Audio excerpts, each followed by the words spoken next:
কিসের বিদায়? কোনো বিদায় না এত তাড়াতাড়ি। আমি তো এখনো ইয়াং, জুয়ান টাটকা পোলা। আমার থেকে ইয়াং আছে কেউ দলে? আমি দলের সবচেয়ে তরুণ তুর্কি। এত তাড়াতাড়ি কিসের বিদায়? কোনো অবসর তো নিব না। ওই মুশফিক নিছে, ওটা মুশফিকের বিষয়। ও 20টা পেন কিলার একদিনের খাইতে পারতেছিল না, কিন্তু আমি তো একটা পেন কিলারই খাই, কিন্তু 20টা একসাথে খাই না। এই দাড়ি কি এমনি এমনি রাখছি? এমনি এমনি রাখছি। আসলে আমি ইয়াং, আসলে আমি বুড়া হইনি। আর সামনে এখনো এশিয়া কাপ আছে, ওয়ার্ল্ড কাপ আছে, T20 ওয়ার্ল্ড কাপ আছে, যেখানে আমি আবার অবসর ভাঙ্গা এসে পড়বো। সব কিছু আছে। আমি হলাম আইসিসিতে 100 করা ক্রিকেটার। আইসিসিতে সবার আগে 100 আমি করছি, সবচেয়ে বেশি 100 আমি করছি। আইসিসি ওডিআইগুলিতে বাংলাদেশের হয়ে সবচেয়ে বেশি রান আমার, সবচেয়ে বেশি সেঞ্চুরি আমার। ঠিক আছে। আইসিসি ওয়ার্ল্ড কাপ আমি খেলবো, এশিয়া কাপও আমি খেলবো। আমি এত তাড়াতাড়ি ছেড়ে যাবো না তোমাদের, কারণ বাংলাদেশের সাইলেন্ট কিলার আমি, একমাত্র সাইলেন্ট কিলার আমি। ঠিক আছে। আর অন্যরা তো 20 রানে 5টা আউট হওয়ার পর দল রেখে সামলায়, আমি তো সামলাই না। তোর তো সামলাইতে পারস না। উপর দিয়ে ওই তানজিদ তামিম 2টা 4 মেরে আউট হয়ে যাইব, সৌম্য সরকার রান আউট হয়ে যাইব, তারপরে শান্ত 20 বলে 2 রান করে আউট হয়ে যাইব।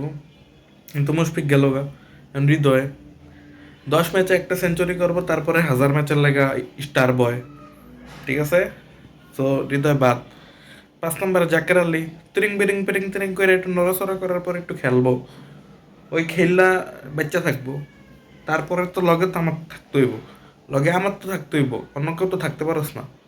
আমার এই তো খেলাটা 50 ওভার টিকে রাখতে হইব। 50 ওভার, পুরা 50টা ওভার তো আমারই খেলাইতে হয়।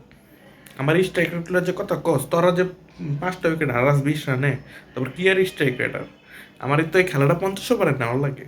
এত তাড়াতাড়ি বিদায় নিলে তো হবে না। আরো খেলবো, আরো আরো বহুত খেলবো। 2023 সালের বিশ্বকাপটা যদি খেলতে পারি তাইলেও খিল্লা তো। এত তাড়াতাড়ি সাইরা যাবো না তোমাদের। ঠিক আছে। আর বড় কথা, আমার যখন 60-70 বছর হয়ে যাবে, আমি তখন প্লেয়ার প্লাস কোচ থাকবো। আমি থাকবো কোচ। দরকার পড়লে আমি মাঠে নামবো খেলতে, কিন্তু আমি খেলাই যাব। ঠিক আছে, খেলাই যাব।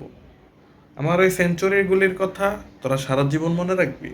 আমি যখন থাকবো না তখন থাইকা যাবে আমার সেঞ্চুরি। আমি থাইকা যাব হাজারো কোটি মানুষের হৃদয়ে। আমি থাকবো, অলওয়েজ থাকবো। আসি যেমনে ক্যাচ, প্রত্যেক ম্যাচে 2-4টা ক্যাচ মিস করলেই তো ম্যাচ হারে না বাংলাদেশ। তাও তো ক্যাচ তো ধরি মাঝে মধ্যে, 2-1টা মিস হইতেই পারে। অন্যরা ধরতে পারে না, বল আমার কাছে হ্যাঁ কেন? এটা বোলারের দোষ। এটা বোলারের দোষ। বোলার এমনি বল করবে যাতে আমার কাছে বল না আসে। কিন্তু এটা বোলারের ব্যর্থতা যে আমার কাছেই বল আসে। আমি খেলতেই থাকবো আজীবন, অনন্তকাল, চিরকাল, অসীম, অমায়াব, সবভাবে। ঠিক আছে। আর আইসিসি ইভেন্টে ম্যাচ হারুক সবাই, 100 রানে হারুক, তাও একটা সেঞ্চুরি আমি মারবই। যেই ম্যাচে 100 রানে হারবে ওই ম্যাচে একটা সেঞ্চুরি আমিই মারবো। ঠিক আছে। তারপর লাফাবো। ঠিক আছে।